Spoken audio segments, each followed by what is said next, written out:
വറുത്തരച്ചുണ്ടാക്കുന്ന chicken കറി പോലെ ഞാൻ ഉണ്ടാക്കിയ കടച്ചക്ക മസാലക്കറിയാണിത്. നിങ്ങളിൽ പലരും ഈ കറി ഉണ്ടാക്കിയിട്ടുണ്ടാവും.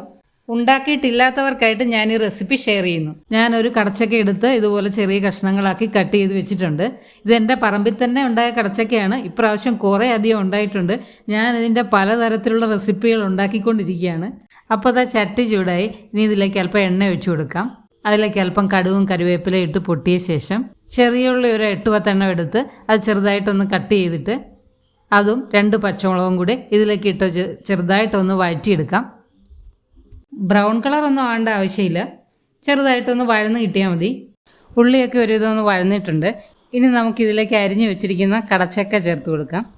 അതിലേക്ക് ഒരു 1/4 ടീസ്പൂൺ മഞ്ഞൾപ്പൊടിയും ആവശ്യത്തിന് ഉപ്പും ചേർത്ത് കുറച്ച് വെള്ളം ഒഴിച്ച് അടച്ച് വെച്ച് വേവിക്കാം.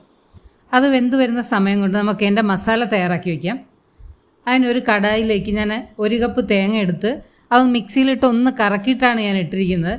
അപ്പോൾ എല്ലാം ഒരേപോലെ പെട്ടെന്ന് മൂത്ത് കിട്ടും. ഇനി ഇതിലേക്ക് ഞാൻ 1 കഷ്ണം പട്ടയും 1 ഏലക്കയും കൂടി ഇടുന്നുണ്ട്. 1 ടീസ്പൂൺ കുരുമുളകും കൂടെ ചേർക്കുന്നുണ്ട്. ഇനി ഇതിനകത്തേക്ക് 3-4 അല്ലി വെളുത്തുള്ളി ചെറുതായി കട്ട് ചെയ്തതും കൂടി ഇടുന്നുണ്ട്. ഇതെല്ലാം കൂടി ഇട്ട് നന്നായിട്ടൊന്ന് മൂപ്പിച്ചെടുക്കാം. ഒരു ഗോൾഡൻ ബ്രൗണിനേക്കാൾ അല്പം കൂടി ഒന്ന് കളറാവണം. ഇപ്പോൾ ഇത് ഏകദേശം ആയിട്ടുണ്ട്. ഇനി ഇതിനകത്തേക്ക് നമുക്ക് 1 ടേബിൾ സ്പൂൺ പെരിഞ്ജീരകം ചേർത്ത് കൊടുക്കാം. 1 ടേബിൾ സ്പൂൺ മല്ലിപ്പൊടിയും 2 ടീസ്പൂൺ മുളക് പൊടിയും കൂടി ചേർക്കാം. അതൊന്ന് നന്നായി ചൂടായി കിട്ടണം. സ്റ്റൗ ഓഫ് ചെയ്തതിന് ശേഷം 1 ടീസ്പൂൺ ചിക്കൻ മസാല കൂടി ചേർത്ത് കൊടുക്കാം. ഞാനിവിടെ ഈസ്റ്റേണിൻ്റെ ചിക്കൻ മസാലയാണ് ചേർക്കുന്നത്. വർഷങ്ങളായിട്ട് ഞാൻ ഈ മസാലയാണ് ഉപയോഗിക്കുന്നത്. ഗുഡ് ക്വാളിറ്റി മസാലകൾ ഉപയോഗിച്ച് ഉണ്ടാക്കുന്നത് കൊണ്ട് തന്നെ നല്ല ഫ്ലേവർഫുള്ളാണിത്. ഒരു പ്രത്യേക മസാലയുടെയും ഒരു കുത്തലൊന്നുമില്ല, എല്ലാം ബാലൻസ്ഡാണ്. ഇപ്പോൾ നമ്മുടെ മസാല എല്ലാം റെഡി ആയിട്ടുണ്ട്. ഈ കളർ ആവണം, അതായത് ഗോൾഡൻ ബ്രൗണിനേക്കാൾ അല്പം കൂടി കളർ. ഇനി ഇതിനെ നമുക്കൊന്ന് അരച്ചെടുക്കണം. നമ്മൾ കടച്ചക്ക വേവിക്കാൻ വെച്ചിരുന്നല്ലോ, അത് നന്നായിട്ട് വെന്തിട്ടുണ്ട്. നല്ല വെണ്ണ പോലെ വെന്തിട്ടുണ്ട്. നല്ല വിളഞ്ഞ കടച്ചക്ക ആയതുകൊണ്ട് പെട്ടെന്ന് തന്നെ വെന്ത് കിട്ടും. ഇനി ഇതിലേക്ക് നമ്മൾ അരച്ച് വെച്ചിരിക്കുന്ന മസാല ചേർത്ത് കൊടുക്കാം.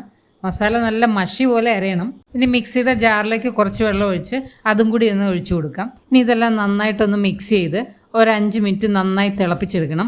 അതിൻ്റെ ചാറൊക്കെ ഒന്ന് കുറുകി കടച്ചക്കയിലോട്ട് മസാലയൊക്കെ പിടിച്ച് നല്ല ടേസ്റ്റായി കിട്ടും.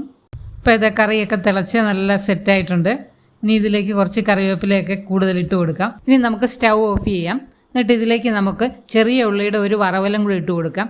3-4 ചെറിയ ഉള്ളി ചെറുതായി അരിഞ്ഞ് അതും ഒന്ന് വറുത്ത് അതിലേക്ക് 2 ഉണക്കമുളകും കറിവേപ്പിലയും ഇട്ട് അതും കൂടി ഇട്ട് കൊടുത്തു കഴിഞ്ഞാൽ നമ്മുടെ അടിപൊളി സൂപ്പർ ടേസ്റ്റി കടച്ചക്ക മസാലക്കറി റെഡിയായി. ഇത് നല്ല ദോശയുടെ കൂടെയും അപ്പത്തിൻ്റെ കൂടെയും ചോറിൻ്റെ കൂടെയും ഒക്കെ നല്ല കോമ്പിനേഷനാണ്.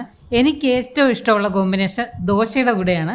നിങ്ങൾ കഴിച്ചിട്ടില്ലെങ്കിൽ ഒന്ന് കഴിച്ചു നോക്കൂ, നിങ്ങൾക്കും ഇഷ്ടമാവും.